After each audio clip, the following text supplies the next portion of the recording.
have 2 bachelor's degrees, but I'm currently unemployed and I'm trying to find a job and I'm not able to find a job. Now, if you're in high school or you're about to leave high school, if you have high school kids, sit up front because this message is for you.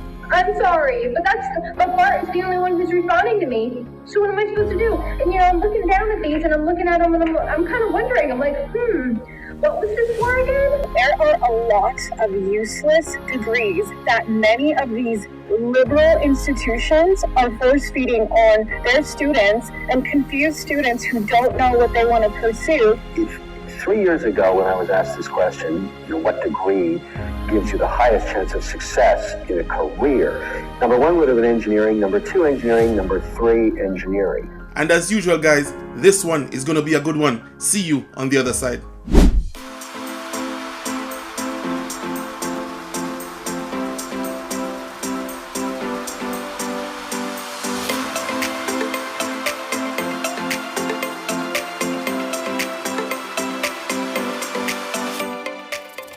Welcome back to the channel. Welcome back to another video. Guys, my name is Andre, and as usual, if you're stopping by for the first time, please consider subscribing, and while you're at it, just go ahead and smash that like button. I would really appreciate it. Also, remember to hit that post notification bell so that you will be notified whenever I upload a new video.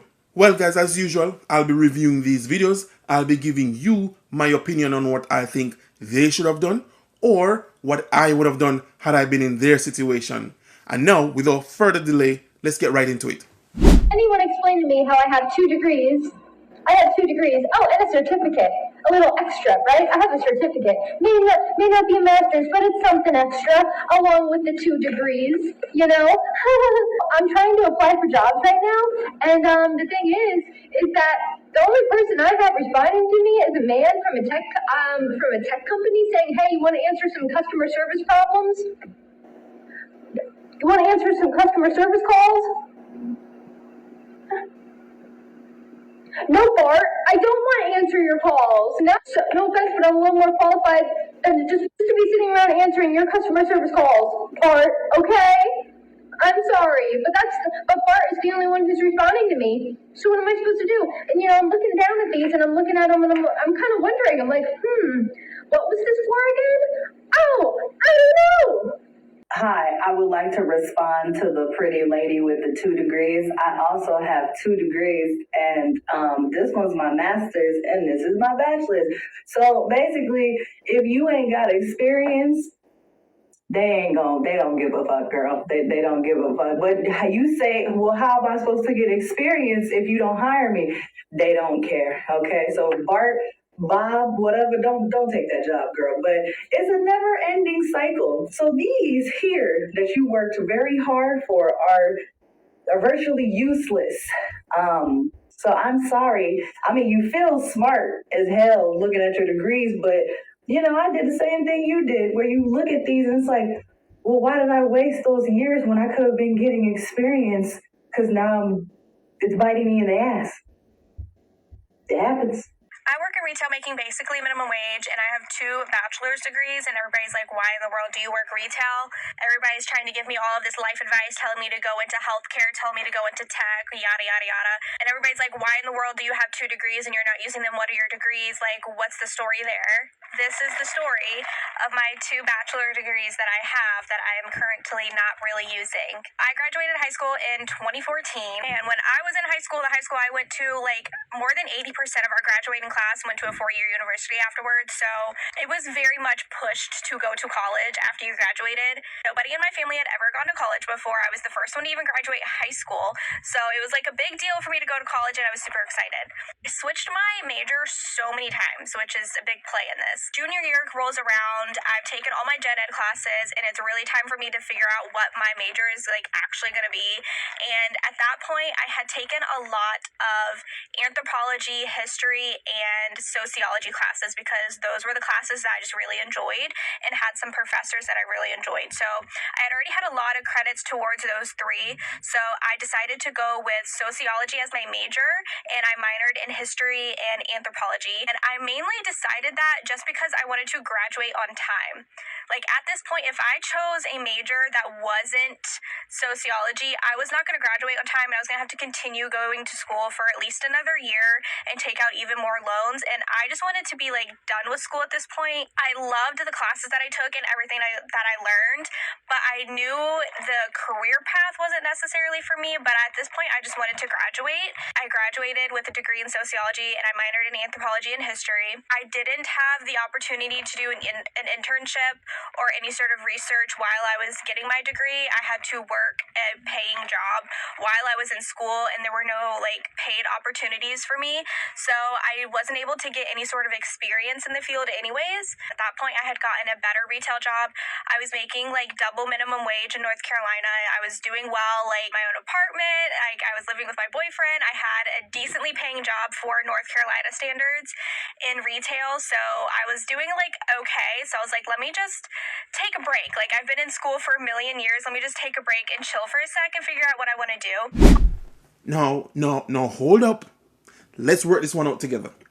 Let's walk this one through. So let's just say that these degrees are not oil change and tire rotation, or even the mighty underwater basket weaving. You know that one.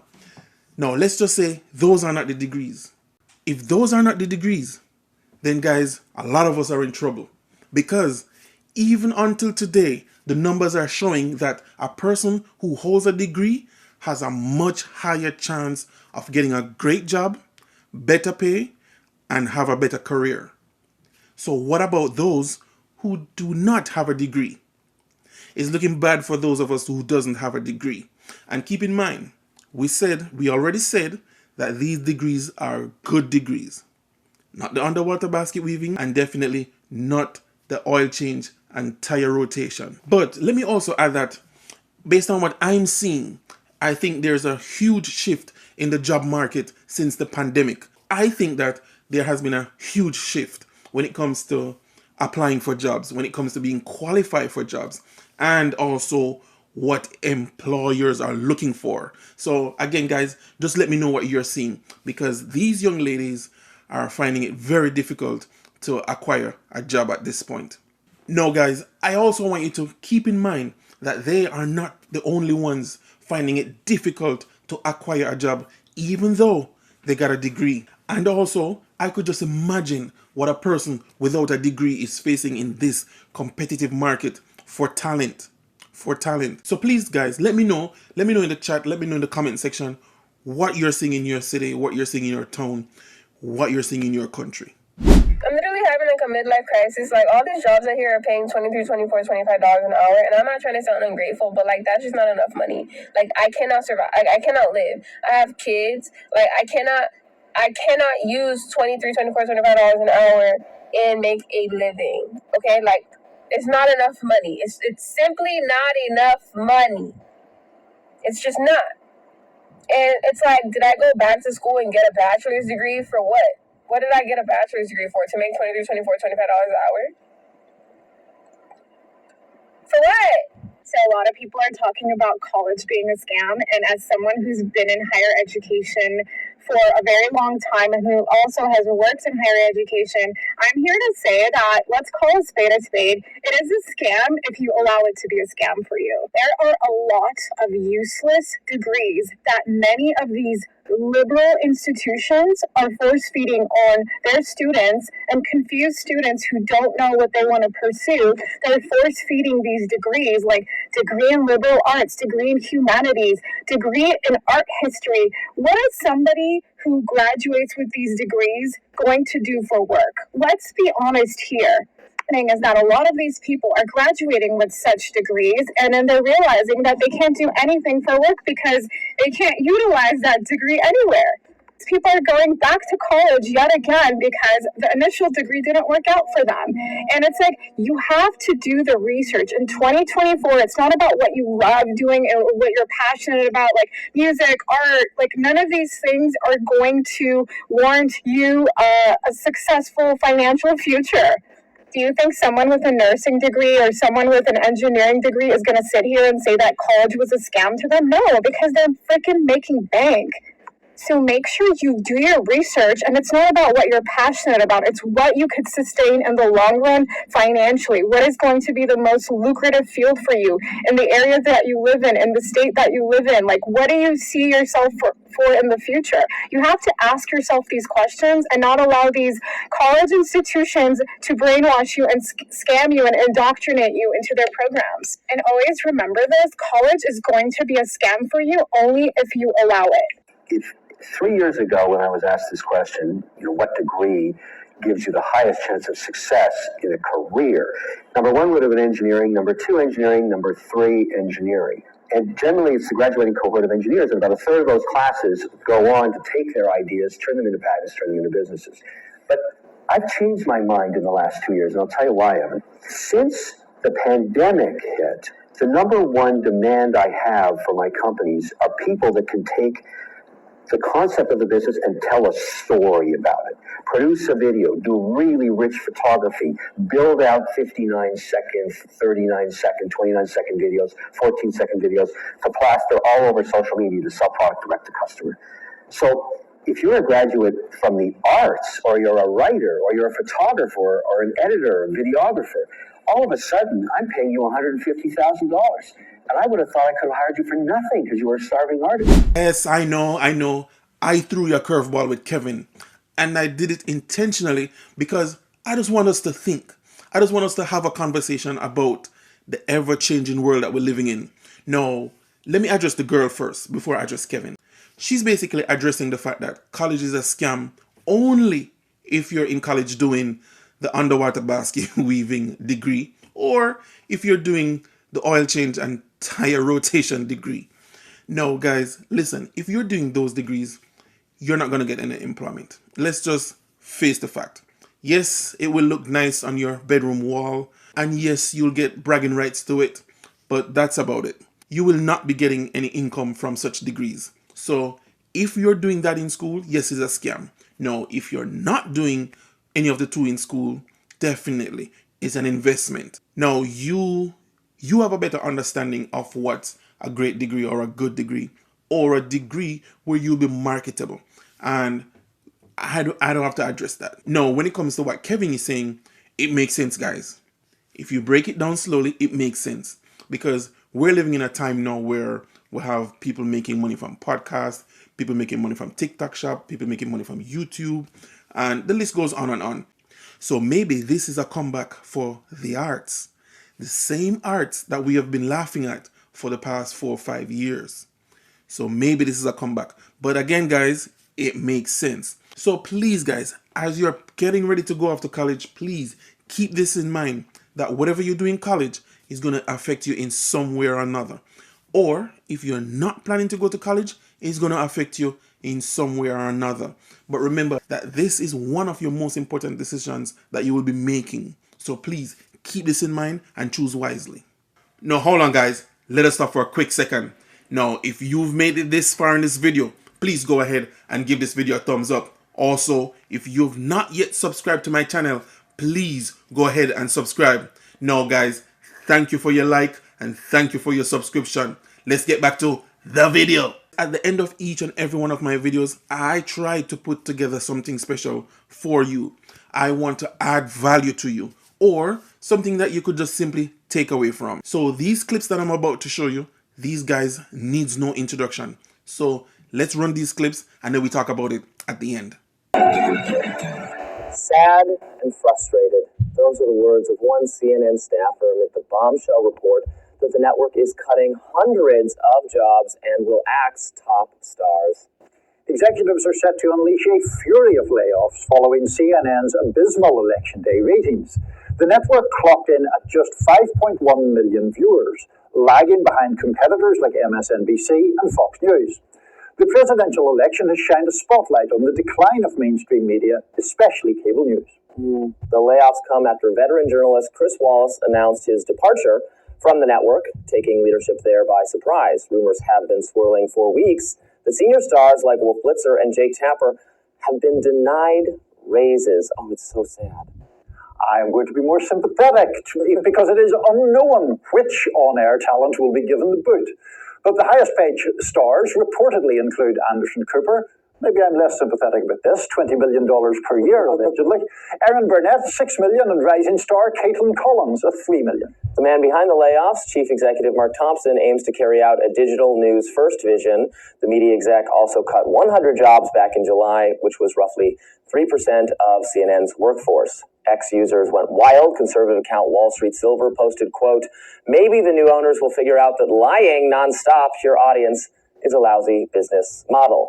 And media group Sasquatch posted, quote, "This is what happens when you get caught gaslighting an entire nation." I wish we need to have tissues on set so I can, stop the crying and the tears. Media are comrades in the media. Oh, no industry solidarity.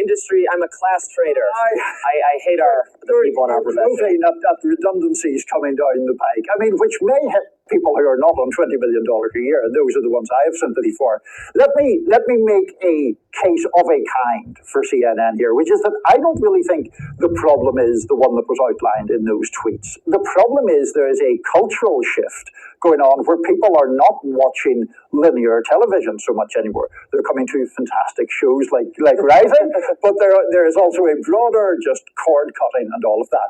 And that has left the average age of cable news audiences really quite old. The median age of CNN viewers is 67. Now, we love our more mature viewers here as well, but the problem is, I think, a cultural shift rather than the flaws that one could point out in CNN's journalistic product. Yeah, and look, Anderson Cooper and Jake Tapper, you may disagree with them. I disagree with them plenty of the time. They're talented people.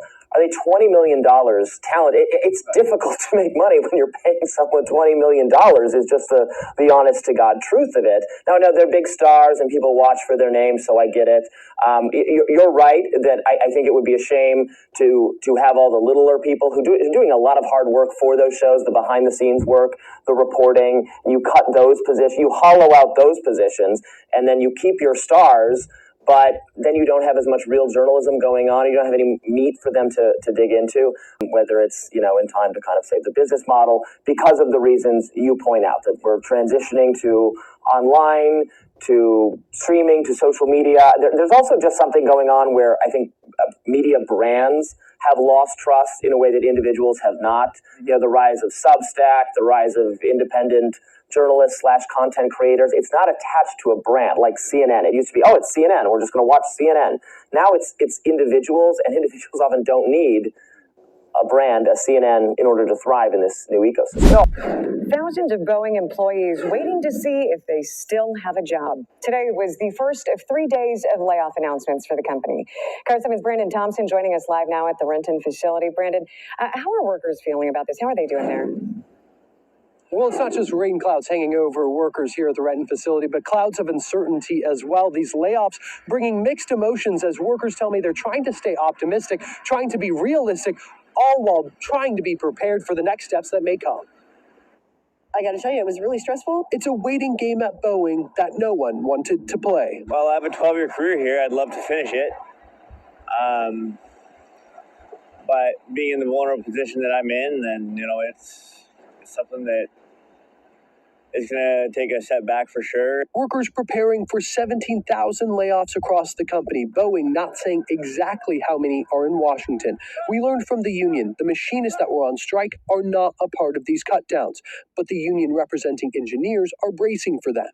As far as I know, it's going to only affect the white-collar sector. New CEO Kelly Ortberg said earlier this year it's part of getting the company in the right direction. That's currently saddled with $58 billion of debt and $2 billion lost during last month's strike. Business is doing what they can to try and salvage some of what we got going on, and this is the easiest way they know how. He's definitely going to make the company healthier, because right now they are overweight in a lot of areas. Gracie says he's been anxious as he waits to find out his future with his wife and 2 daughters, relying on his benefits from the company. It's challenging. It's kind of a mind game for all of us. Those who are laid off will be paid through January 17th, get severance pay, and 3 months of health insurance. Workers with the future of their lives in the balance as the company tries to move on from its past. It's hard to say. I think they're doing what they believe to be the right steps moving forward. Quality needs to be looked after, and that's just a big thing that Boeing needs to focus on, and I know they're focusing on it. So from the conversations that employees told me they heard, they feel like these 3 days are the one round of layoffs, or the only round of layoffs that are. Now, I checked in with the Washington State Employment Department. They say they expect to know exactly how many Washington workers have been laid off by Sunday. Live in Renton, Brandon Thompson, Cairo 7 News. Nissan is to slash its global production capacity by 20%. 9,000 jobs at Japan's third largest automaker will be cut. It says the restructuring will make its business leaner and more resilient as it battles headwinds in China and the United States. Nissan also cut its annual operating profit forecast by 70% to $975 million, marking its second downward revision this year. Operating profit for its second quarter tumbled 85%, far below expectations. Nissan joins a growing number of foreign automakers struggling in China. They're hurt by intensifying competition from nimble Chinese manufacturers in the booming electric vehicle market. But second quarter sales have also been sluggish in the US. They fell almost 3% to about 500,000 vehicles. Together, China and the US account for nearly half of Nissan's global sales by volume. Nissan says that core models in the US did not sell as well as expected, and that the automaker had been surprised by the rapid growth in demand for hybrids. It confirms it did not have the hybrid and plug-in hybrid lineup required for the market. Automakers are bracing for President-elect Donald Trump to potentially impose new tariffs on vehicles from Mexico and other countries, and to reverse many existing pro-electric vehicle policies. And there you have it. The layoff continues, guys. Now, when you take a look at some of these companies who are the heaviest hitters in their industry, the question asked, why are you showing this video, Andre? I am showing you this video so you could know that people are still going to be losing their jobs. People are going to be out of a job. People are going to be coming back into the job force. So what will happen to those who are leaving college? What will happen to those who don't have a degree? What will happen to those who do not have the experience? You're going to be going up against all these guys with years of experience. You're going to be going up against a lot of people who are sitting on the side waiting to get back into the job market. Guys, you tell me what you're seeing on your end. So as you're about to go off to college or you're about to leave college, please keep this in mind that people are still laying off, people are still losing their jobs, companies are going bankrupt, and companies are closing down. So a lot of people will be sitting on the side waiting to get back into the job market. So definitely competition is going to be a lot stronger. And also, if you're an employer, you will have a lot more to choose from. So keep that in mind. And once again, guys, we've come to the end of another great video. Now, if you found value in this one, please go ahead, subscribe, like, or share. Or better yet, if you know someone that might find value in this one, please go ahead and share. Now, as usual, you won't get all your information from this one video. So please go ahead and click on this one right here. And now you will have access to the financial market, the financial news, making your first investment, and definitely my journey towards financial freedom. As usual, guys, be safe, and I'll see you on the next one. Peace.